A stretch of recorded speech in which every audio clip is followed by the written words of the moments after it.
Lembra que você estava falando que tem dois tipos de pessoas que acreditam que é tudo ao cérebro e as que acham que tem algo a mais, mas algo além do físico ali? Sim. Eu sou do tipo que acredita que existe algo além do físico, mas eu não descarto assim nem um pouco a possibilidade de não existir também, tá ligado? E eu acho que cada vez mais, conversando com você e com outros neurocientistas, eu vou percebendo que, no fundo, pra mim pouco importa qual que eu acredito. Mas entender isso é essencial. Você pode ser a pessoa mais religiosa do mundo. Entender do porquê que, sei lá, do porquê que ler a Bíblia faz você se sentir tão bem, por exemplo, é entender como o cérebro funciona, né? De certa forma, sim. Eu acho que o que tem mais a ver com essa sensação boa que traz você abrir a sua mente para uma determinada ideia é que você está aprendendo, você está sendo capaz de ouvir. Aquilo te traz um senso de novidade, É. te traz uma forma que você não precisa acreditar naquilo que você escuta. Você precisa escutar e ponderar e ver se faz ou não sentido para você. Se você não consegue chegar numa conclusão de é isso ou é aquilo, isso pouco importa. O problema não é a conclusão que você tira daquilo. O que importa realmente é o fato de que você conhece essas ideias, entende as limitações de cada uma, entende se você é capaz de tomar uma decisão para um lado ou para o outro, se existe evidência o suficiente para você falar qualquer coisa, e com base nesse entendimento, você tem uma opinião temporária a respeito do que é aquilo. Né? Tem muita gente que fala assim, se a ciência errou, então ela estava errada. Não. O processo de ciência é um processo de aprendizagem. Fazer ciência, quando a ciência ela reconhece um erro no passado, significa que ela aprendeu mais. Ela entendeu melhor como que um fenômeno funciona. Verdade. Né? Ciência não é nada... A gente tem aquela mania, né, de pensar a ciência como se fosse, foi provado cientificamente tal coisa. Isso é uma verdade escrita em pedra. Mentira. Isso não é uma verdade escrita em pedra, nem poderia ser. A base da filosofia da ciência, e todo cientista de respeito sabe disso, é que a ciência nunca, em hipótese alguma, provou coisa alguma.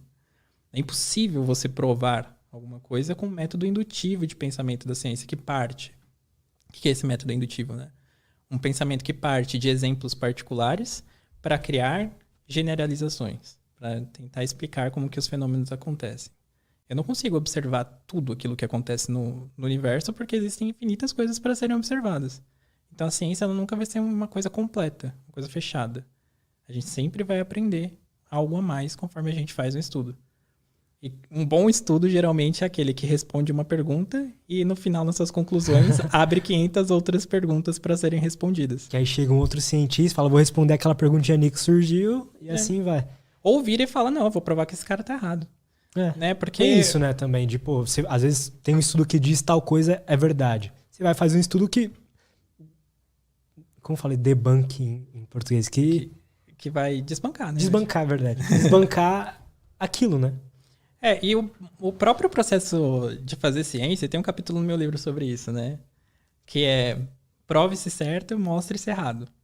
É a ideia de que um bom cientista, ele para tentar provar o seu ponto, né? Na medida que a ciência pode provar alguma coisa, ele tenta mostrar a todo custo, com maior rigor, que aquela ideia que ele quer propor está errada. Porque é através de resistir ao escrutínio, né, que uma ideia ela se mantém ao longo do tempo. Hoje a gente tem uma teoria super consolidada na ciência que é a teoria da evolução. É quase um fato indiscutível. E por que a gente diz que é quase um fato indiscutível?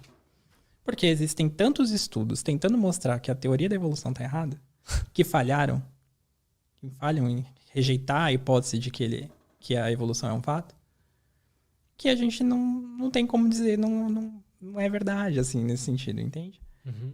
Então, fazer ciência tem muito a ver com isso. Com você tentar encontrar motivos pelos quais você esteja enganado a respeito de uma determinada ideia. Né? Você tem lá a sua tese, que é aquilo que você quer defender, e aí como que você faz para defender a sua tese? Você vai tentar mostrar que essa ideia está errada de todas as formas que você puder. Se ela resistir, essa tese é uma boa tese. Uhum. Né? E isso tem muito a ver com a forma como a gente deveria pensar em relação às coisas. É verdade. A gente tem esses viés de confirmação, né? Que é aquela ideia de que, geralmente, uma ideia, se ela parece legal pra mim, conforme ela se alinha com aquilo que eu já conheço.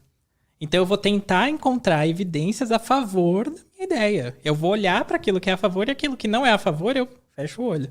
Total. Só que isso não deveria ser o processo de pensamento que a gente devia seguir. Um pensamento crítico, ele vai falar assim, tá bom, eu tenho essa ideia, eu preciso primeiro testar essa ideia. Quão forte é essa ideia? Qual que é a limitação dela? E aí você vai tentar encontrar argumentos pelos quais aquela ideia está errada. E aí você vai mostrar, olha, esses argumentos aqui que tentam mostrar que a minha ideia está errada, na verdade eles falham em tentar mostrar que a ideia está errada. Então a outra ideia deve estar certa.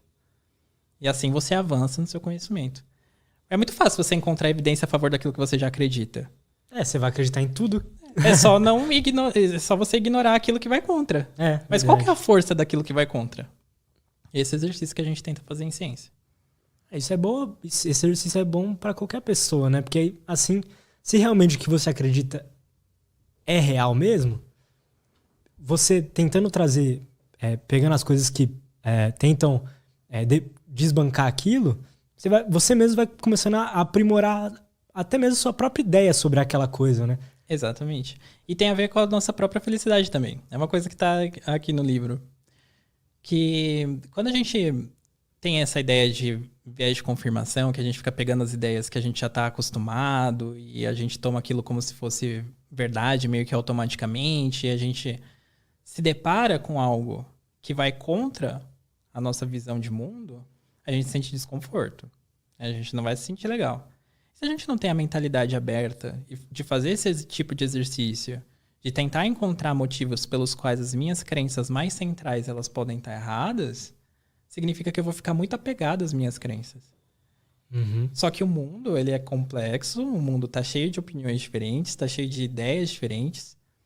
Umas são mais certas do que outras, no sentido de que umas têm mais evidências a favor do que outras, e eu posso estar ali agarrado a um conjunto de crenças que as evidências apontam no contrário. E aí isso vai gerar o quê em mim? Eu vou me deparar com o mundo, se a evidência diz que tá... A evidência é implacável. Quem vai se sentir bem ou vai se sentir mal sou eu, com as minhas crenças. Então, se eu sou capaz de avaliar as minhas crenças sobre essa ótica, provavelmente eu vou viver uma vida mais feliz, no sentido de que eu vou ter menos... Eu vou sentir menos o impacto implacável da evidência na minha vida. Cara, você falando isso, eu fiz um link porque eu faço terapia com uma psicóloga que é especializada em TCC, cognitivo comportamental. E muito dos exercícios que ela passa para eu fazer tem tudo a ver com isso. É analisar aquele pensamento automático que veio numa certa situação e tentar buscar as evidências que confirmam ou que não confirmam aquilo. Sei lá, vamos supor que uma pessoa fala uma coisa e a minha crença é pensar, né? Putz, aquela pessoa ali não tá gostando de falar comigo. Ou será que aquela pessoa ali tá de saco cheio de me ouvir? Só que quais são as evidências que realmente confirmam isso, né?